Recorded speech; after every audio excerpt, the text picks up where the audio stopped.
Hello everyone and welcome back to the Dungeon Learner's Guide. This week we've got another Commander's Guild deck tech. This is our 96th deck and it's titled Chaos, Confusion, and Counters. Oh my. And if you haven't seen this show before, what we are doing is randomly selecting a card from scryfall.com, working with a budget of $100 or less, and building a commander deck for Magic the Gathering around a theme of the chosen card. So really quickly before we get into things, you might notice my voice is still a little bit wonky after last week. I'm still kind of recovering from a cold, so I apologize if my voice is a little bit scratchy, but hopefully you can bear with me through all of this, and we'll still have a great deck tech ahead for you. And of course, the last thing we got to do before we jump into the deck tech itself is talk a little bit about some ways that you can help support the channel. If that's something you're interested in doing, you can follow us over on Twitter, Reddit, send us an email at dungeonlearnersguide@gmail.com. Or if you're looking to actually support us a little bit financially, you can head on over to TCG Player using our affiliate link, which is in the description of the video. Once you're there, any cards you buy, we get a little bit of a kickback from as a thank you for supporting the content. And then the most direct way that you can help support us is patreon.com/dungeonlearnersguide. Over there, you get access to a ton of things like access to the deck lists a week early. You get to see the unedited gameplay videos, so you get to hear the players kind of talking and having fun rather than just my own narration. You get access to a Discord channel where we actually build a ton of the decks and also play the games. So if that is something you're interested in participating in, that is a great way to do that. And then finally, you also get a random card sent to you every single month as a thank you.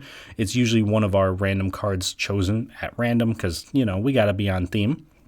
So those are all great ways that you can get a little bit of extra from supporting us. And I do have to shout out our 4 current patrons, of course. So we have William Swiftfoot, we've got Doodle, we have Calvin Schmidt, and Eric Hui. So to the 4 of you, thank you all so much for all of your support. And without any further ado, I suppose it's time we get into the deck tech. So first up, we got to talk a little bit about the random card of the week. And this one was suggested to us by Fan Ace 5 over on Reddit. And that card is Naked Singularity. And so this is a weird card, but it is 5 mana for an artifact. It has cumulative upkeep of 3. And instead of their normal mana, plains produce red, islands produce green, swamps produce white, mountains produce blue, and forests produce black.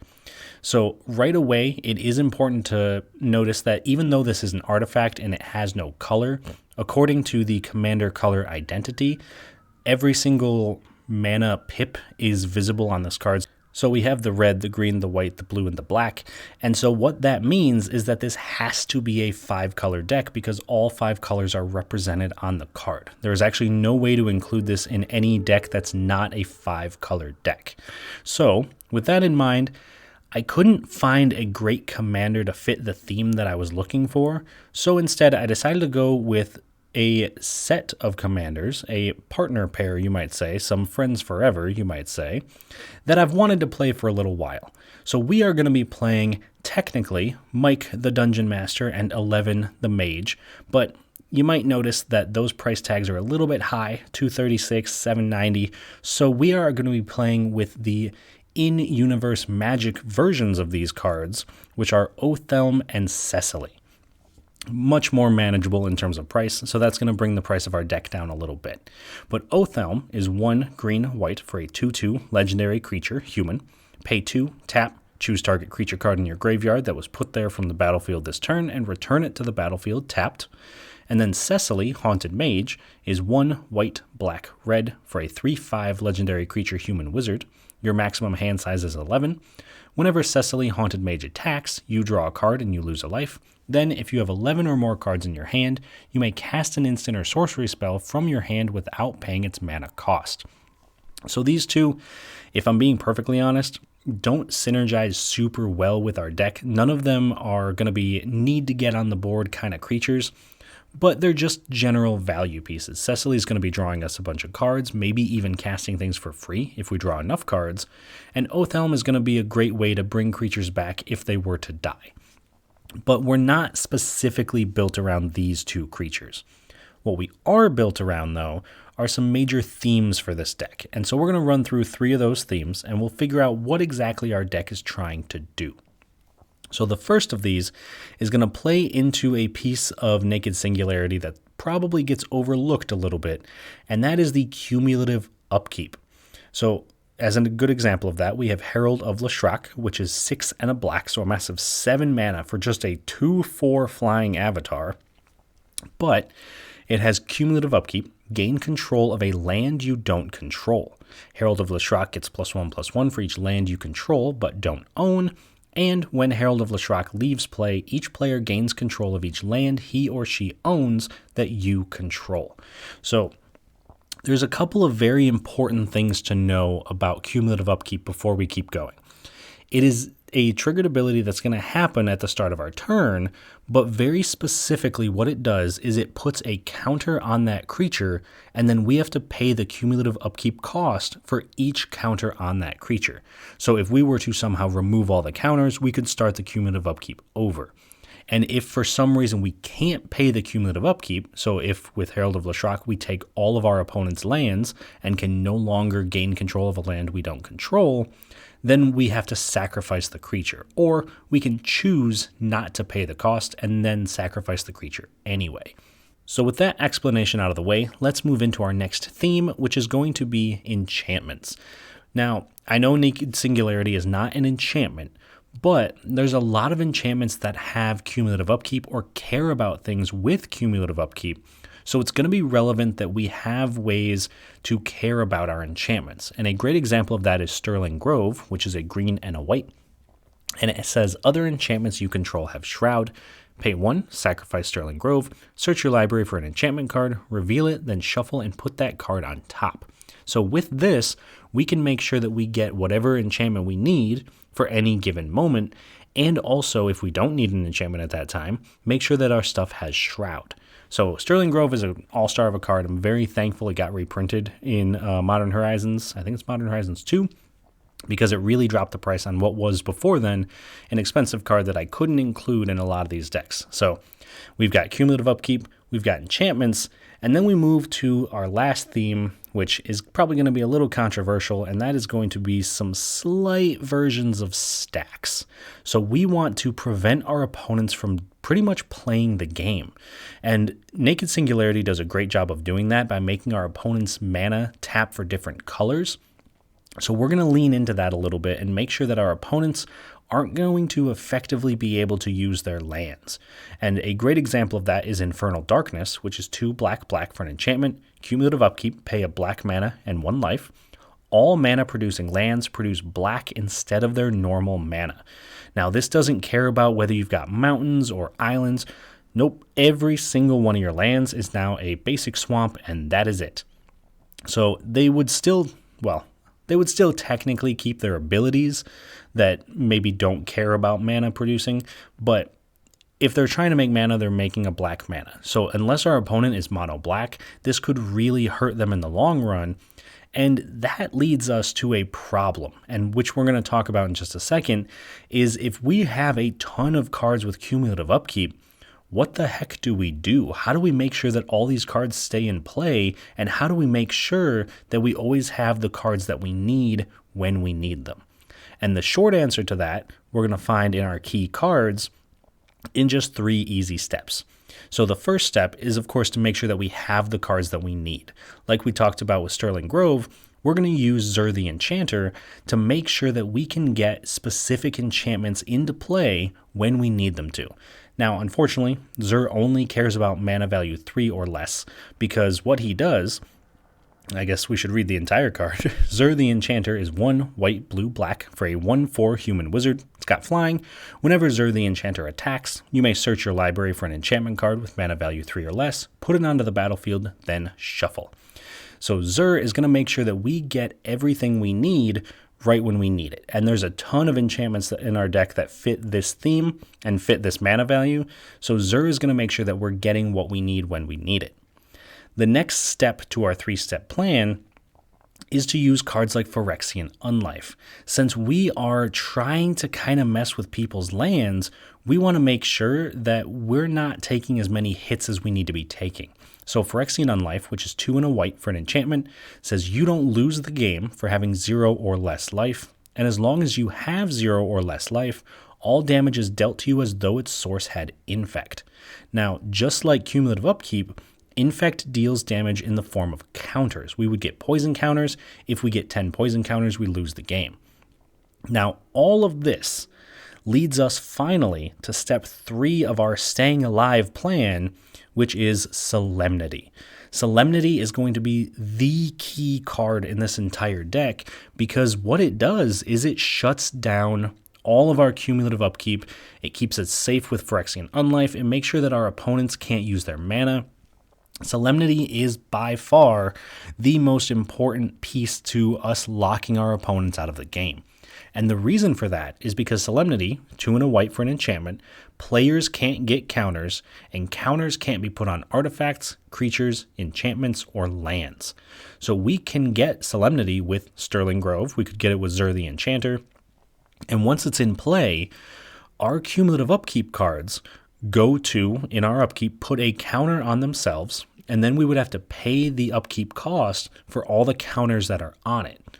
Solemnity prevents those cards from getting any counters, so we never have to pay the cumulative upkeep cost. And then if we combine it with something like Phyrexian Unlife, we essentially have an infinite amount of life because we don't lose the game for having 0 or less life, and then we would be given Infect, which we can't get the counters for because of Solemnity. So this really is the key card in all of this. I know all 3 of them are in our key card section, but Solemnity is like the key card here. So that is what we're trying to do. That is kind of why we're built around so much cumulative upkeep, is because we're honestly not planning to pay for it. Our goal is to make sure that our opponents kind of suffer some of the consequences and we get away a little bit easy. So with all of that being said, let's move on from our key cards and into some of our cool interactions. And these are cards that synergize super well together and help us build toward, eventually, a victory. And so the first cool interaction here is going to be between the World Tree and Reality Twist. So first up, the World Tree. Super important. You see this show up in a lot of our 5-color decks because it is just perfect mana fixing. But it's a land. It enters the battlefield tapped. It taps for a green mana. But as long as we control 6 or more lands, lands you control have tap, add 1 mana of any color. And that is going to be incredibly relevant because not only are we a 5-color deck, but we're going to be messing with the mana that lands can produce. Now, it does also have another ability. For 2 of each color of mana, we can tap it, sacrifice it to search our library for any number of god cards, put them onto the battlefield, then shuffle. We are not going to be doing that. We don't have any gods, so that won't really be relevant. And then we're going to combine that up with something like Reality Twist, which is blue, blue, blue for an enchantment. So that is an enchantment that Zur could find. It has cumulative upkeep of 1 blue, blue. And instead of their normal mana, plains produce red, swamps produce green, mountains produce white, and forests produce black. Notably, it does nothing for blue, so this is meant to be a mono blue card, but again, because of the color identity in Commander, it is technically a 5-color card. But the reason this is here is because if we have Reality Twist and the World Tree, we can technically make sure that our lands are still tapping for the colors we need them to and have the perfect mana while we're kind of messing with what our opponents are doing and preventing them from doing their game plan. So not full-on stacks, especially because it only affects lands that have the basic land types. So if someone plays a temple, for example, that taps for 2 different colors of mana but doesn't have the land types, it still functions as normal. So this is not a hard stacks piece, but it definitely is more problematic, more annoying than anything else. But that is cool interaction number 1. And our second cool interaction is going to look a little bit different. This is going to be between Sustaining Spirit and Inner Sanctum. So the first cool interaction was all about making sure that our opponent's lands couldn't quite do what they wanted while ours could. This one is about preventing combat. So Sustaining Spirit is 1 and a white for a Guardian 0/3. Cumulative upkeep 1 and a white. Any damage that would reduce your life total to less than 1 instead reduces it to 1. So as long as we have the spirit, we can't go below 1 life. And Inner Sanctum is 1 white for an enchantment. Cumulative upkeep 2 life. All damage dealt to creatures you control is reduced to 0. So if we have both of these cards in play, any damage that would hurt us, we just go to 1, and anything that would do damage to our creatures is prevented entirely. So with these two cards, we can kind of control a ton of combat because there's no reason for our opponents to attack us. We won't die, our creatures won't die, it's just a waste of time. So instead, we can try to force our opponents to attack each other, leaving us to do whatever we want to do with our cumulative upkeep cards. And again, if we have Solemnity, we never have to actually pay for the cumulative upkeep, meaning we don't have to pay the mana or the life to keep these cards going. We can just keep this up indefinitely unless someone has hard removal for the creature or the enchantment. But again, couldn't be damage-based removal because Inner Sanctum doesn't care about combat damage. It's just damage, period. So if someone tries to Lightning Bolt the Sustaining Spirit, it's not going to work, and they'll have to find some other way around it. But those are all of our cool interactions, and the last piece of our deck tech is to take a look at the price of this deck. So this week, our total deck price came out to $92.90, with our most expensive card being Mystic Remora, which is $7.17, probably the most infamous cumulative upkeep card. Sees a lot of play in competitive Commander, but it is 1 blue mana for an enchantment, cumulative upkeep of 1. Whenever target opponent, it's been changed to say all opponents or any opponent, successfully casts a non-creature spell, you may draw a card. That player may pay 4 to counter this effect. In other words, if any of our opponents cast a non-creature spell, we get to draw a card unless they pay 4 mana. Now, normally, you would play Mystic Remora, get a little bit of value out of it, and eventually have to sacrifice it because you can't pay the cumulative upkeep cost anymore. You have to do other things. But with this deck and with Solemnity, we never have to pay the cumulative upkeep cost. So we can actually keep Mystic Remora around the entire game and continuously tax what our opponents are doing and make sure that either they're paying mana or we're drawing cards, but either way, we are happy about it. Now, if you do need to trim the price of this deck a little bit, you could cut Mystic Remora, get it down to $85. This is not a necessity for this deck, but it is a great source of card draw. However, if you're looking to increase the price of the deck and you're actually looking to add some cards that could go in, but I wasn't able to squeeze into the budget, I have a recommendation for you there as well. The out-of-budget upgrade that I would recommend for this deck is actually going to be a land, and it's going to be Glacial Chasm. Now, I know it's very tough to recommend a land that doesn't tap for any color of mana in a 5-color deck, but I think Glacial Chasm deserves a bit of a buy here. Because it's a land, it has cumulative upkeep, we got to pay 2 life. When it comes into play, sacrifice a land, and you cannot attack, but all damage dealt to you is reduced to 0. Now, we talked about this same effect earlier, but that was on a creature. This is on a land, which is going to be much harder for our opponents to remove, and if we're not paying the cumulative upkeep, we can kind of just keep this around for as long as we want it to be around. So all you've got to do, swap this in, you just take out a basic land. I suggested a Plains just because that's the one that we have the most of, so it's easy to swap out. But you could really substitute any land depending on what your personal preferences are. However, Glacial Chasm, yeah, it is technically in the budget. I could have put it in, we'd be close to about $100, but I didn't necessarily want to include it for budget purposes. But if it is a card that you want to include, by all means, I think it is very good and worth the slot, but it is almost $5, so it is kind of tough to squeeze in. Anyway, that is our deck tech for this week. So, of course, we can talk about our deck as much as we want, but we won't really know how it functions until we put it through a game. So this week, we are going to run this deck up against 3 opponents, and we're going to see how it does. And this week, we are joined by Jason playing his Elegeth and Sayani deck, Shawn playing his Brea Ethereum Shaper deck, and Bilal playing his Gavi Nest Warden deck.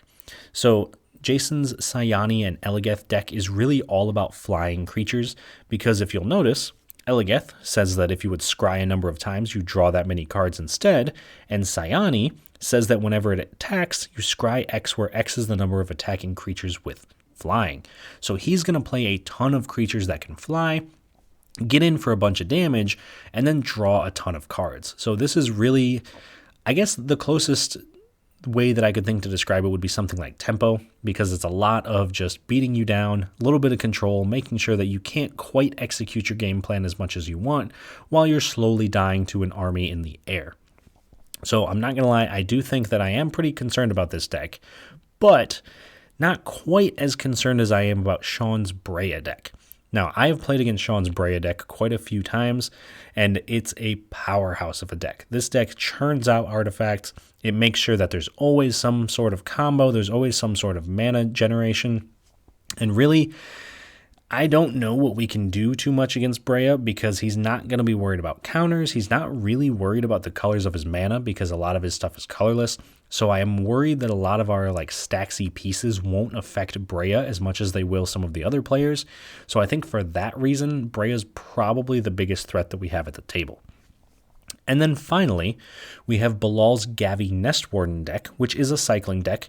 It's very similar to the cycling deck that we put out just a few weeks ago, but notably it is much more higher powered. He has quite a few cards in there that are a lot stronger, that are able of kind of packing a bit more of a punch.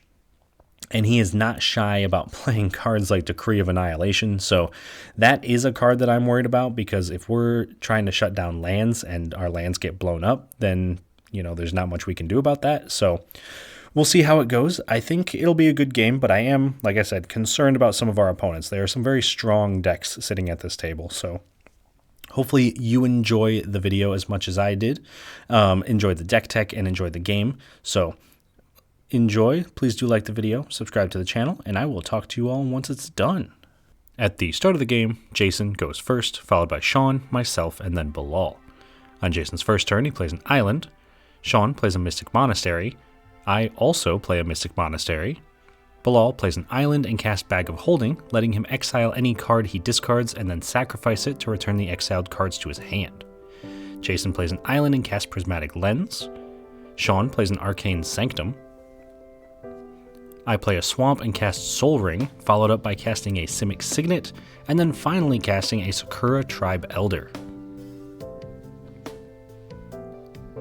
Bilal plays an island and casts Confounding Conundrum, drawing a card and making any opponent return a land to their hand if they have more than one land enter under their control each turn. Jason plays an island and casts Heraldic Banner, naming blue so all his blue creatures get +1/+0, and then also casts Fractured Power Stone. Shawn plays an island and casts Psy Master Thopterist, which makes a 1/1 Thopter token whenever he casts an artifact, and can also sacrifice 2 artifacts to draw a card. At the end of turn, I sacrifice my Sakura Tribe Elder to search my library for a basic land, putting it into play tapped. On my turn, I play a Frontier Bivouac, and cast my commander Othelm Sigardian Outcast, which can be activated to return a creature from my graveyard to play if it was put there this turn. Finally, I cast Llanowar Elves, and pass. Bilal plays a Clifftop Retreat and casts Arcane Signet. Jason casts his commander Eligeth Crossroads Augur, letting him draw a card instead of Scry. Shawn plays a Spire of Industry and casts Joyra Weatherlight Captain, letting him draw a card whenever he casts a historic spell. I play a Plains and cast my other commander, Cecily Haunted Mage, making my maximum hand size 11, and also letting me draw a card and lose a life when she attacks, casting an instant or sorcery for free if I have 11 or more cards in hand. I then move to combat and attack Bilal for 1. Bilal plays an Exotic Orchard and casts his commander, Gavi Nestwarden, letting him pay 0 for the first card he cycles each turn, and also making a 2/2 Dinosaur Cat token when he draws his second card each turn. This lets him cycle Drifting Meadows, exiling it with the Bag of Holding, and making a Dinosaur Cat. Jason casts Gravitational Shift, giving creatures with flying +2/+0, and creatures without flying -2/-0. This allows him to attack Shawn for 8 with Eligeth. Shawn plays a Godless Shrine untapped, paying 2 life, and casts Saheeli Sublime Artificer, drawing a card and letting him create a 1/1 servo token whenever he casts a non-creature spell. He then casts Arcane Signet, drawing a card, making a servo, and making a Thopter. I play a Path of Ancestry and attack Jason for 1 with Cecily, drawing a card and losing a life. Then in my second main phase, I cast Plea for Guidance, searching my library for 2 enchantments, putting them into my hand. This lets me get Solemnity and Reality Twist. Bilal plays a Plains and cycles a Forgotten Cave, exiling it and making a Dinosaur Cat token. Jason plays an island and casts Loyal Drake, letting him draw a card when he goes to combat if he controls his commander, which he immediately does, attacking me for 8 with Eligeth. Then in the second main phase, he casts his other commander, Sayani, Eye of the Storm, letting him scry X when he attacks, where X is the number of attacking creatures with flying. Shawn casts a Basalt Monolith, drawing a card, making a servo, and making a Thopter, and then casts Aetherflux Reservoir, drawing a card, making a servo, and making a Thopter. This also triggers whenever he casts a spell, gaining a life for each spell he's cast before it this turn. He then plays an island and activates Saheeli's -2 ability, turning a servo into a copy of Basalt Monolith until the end of turn. This lets him cast Unwinding Clock, letting him untap all his artifacts on each other player's untapped step. He also draws a card, makes a servo, and makes a Thopter, as well as gains 3 life. After that, he casts a Mystic Remora, letting him draw a card if an opponent casts a non-creature spell and doesn't pay an extra 4 mana, gaining 4 life from the reservoir. When I untap for my turn, Shawn also untaps all of his artifacts. Then I play an island and cast Solemnity, preventing counters from being put on players, creatures, artifacts, enchantments, and lands. I also don't pay for Mystic Remora, letting Shawn draw a card. Then I cast Elephant Grass, this time paying for the Remora and preventing black creatures from attacking me or any other color of creature unless its controller pays 2. I move to combat, attacking Bilal for 1 with Cecily, paying a life to draw a card, but he blocks with Gavi, taking no damage. At the end of turn, Bilal cycles Decree of Justice, exiling it and paying 6 mana to create 6 1/1 soldier tokens. Still at the end of turn, Shawn sacrifices 2 servos to draw a card.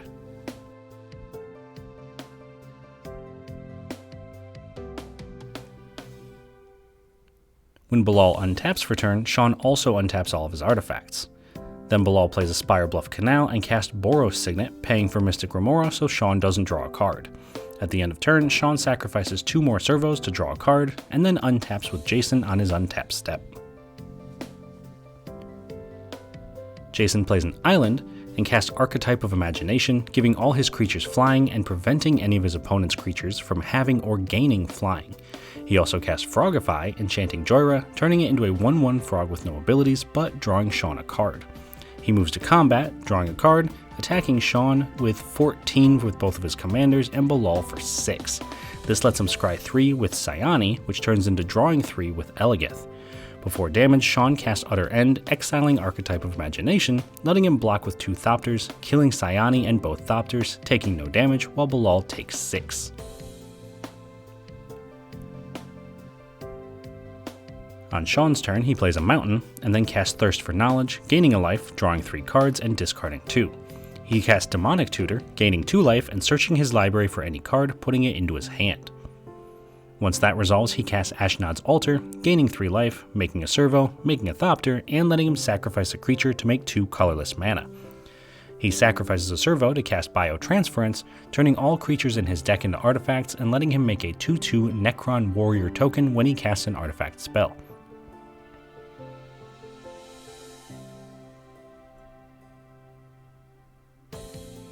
In my untap step, Shawn also untaps all of his artifacts.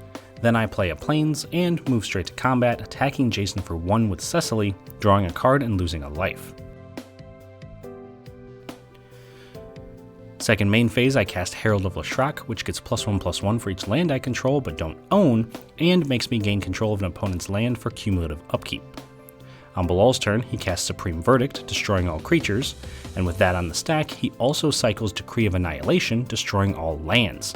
Finally, with both spells still on the stack, he casts Teferi's Protection to get protection from everything and phase all his permanents out. Luckily, Shawn has an answer, countering the protection with Dovin's Veto, making Bilal destroy his own things as well. Jason plays an island and casts Fairy Seer, scrying 2 when it enters, and then also cast Essior Wardwing Familiar, making spells his opponents cast that target his commanders cost 3 more to cast. Shawn plays an island and casts Talisman of Hierarchy, gaining a life, making a servo and a Necron, and then also casts Dimir Signet, gaining 2 life, making another servo and another Necron, casts Urza, Prince of Krug, gaining 3 life, making a servo and making a Necron, and giving all his artifact creatures +2/+2. When I untap on my turn, Shawn also untaps all of his artifacts. I then play an island and cast a Golgari Signet, but I'm unable to pay 4 mana for Shawn's Mystic Remora, letting him draw a card. On Bilal's turn, he casts Blasphemous Act, doing 13 damage to all creatures, letting Shawn draw a card. Jason casts Prognostic Sphinx. Shawn plays a Strip Mine, and then casts Solemn Simulacrum, gaining a life, making a servo, making a Necron, and searching his library for a basic land, putting it into play tapped. He sacrifices the Simulacrum to draw a card and make 2 colorless mana, and then cast Krark Clan Ironworks, gaining 2 life, making a servo, and making a Necron. This also lets him sacrifice an artifact to create 2 colorless mana, casting Daretti Scrap Savant, making another servo and gaining 3 life. He activates Daretti's -2 ability, sacrificing a servo to return Solemn Simulacrum from his graveyard to the battlefield, searching his library for a basic land, putting it into play tapped. He then sacrifices the Simulacrum again, drawing a card and making 2 colorless mana. He casts Commander Sphere, gaining 4 life, making a servo, and making a Necron. He then immediately sacrifices the sphere to draw a card, and then passes. When I untap for my turn, Shawn also untaps all of his artifacts. I then play a mountain and recast my commander Cecily. On Bilal's turn, he activates Bag of Holding to draw a card and discard a card.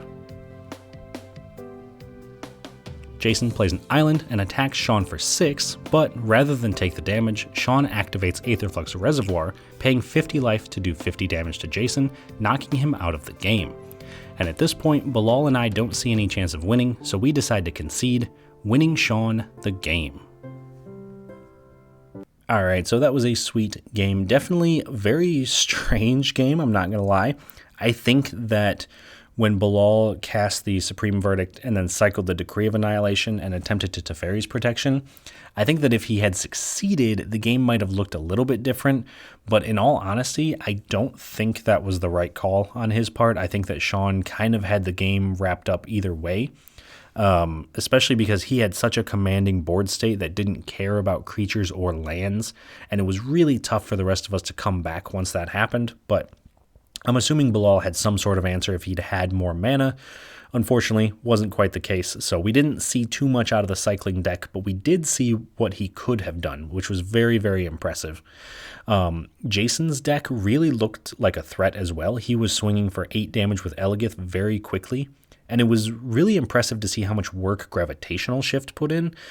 You don't expect it to put in as much work as it does, but when all of a sudden your 3/5 commander is turned into just a 1/5, it really starts to make a difference in the long run.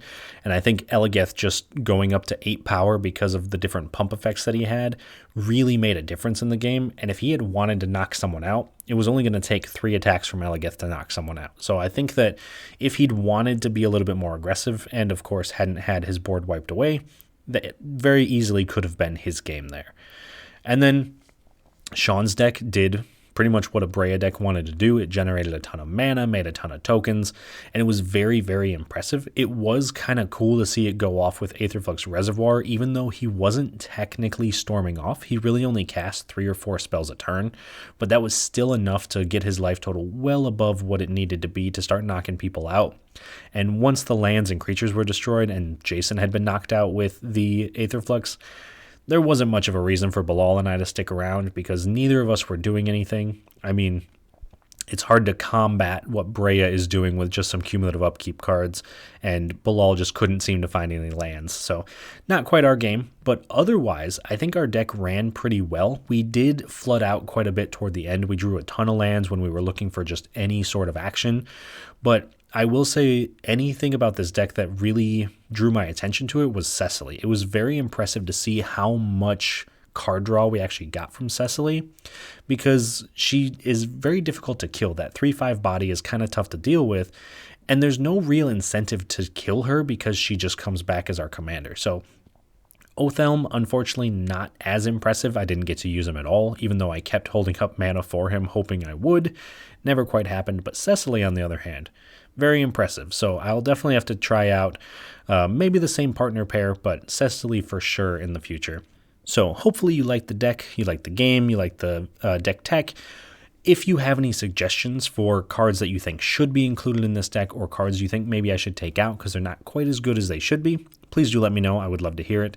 And of course, as always, if you have any suggestions for cards you would like to see turned into decks in the future, please let me know in the comments. The only way I can guarantee that they're made into decks is if you subscribe to our Patreon, patreon.com/dungeonlearnersguide. But I will still do my best to get to as many suggestions in the comments as I can.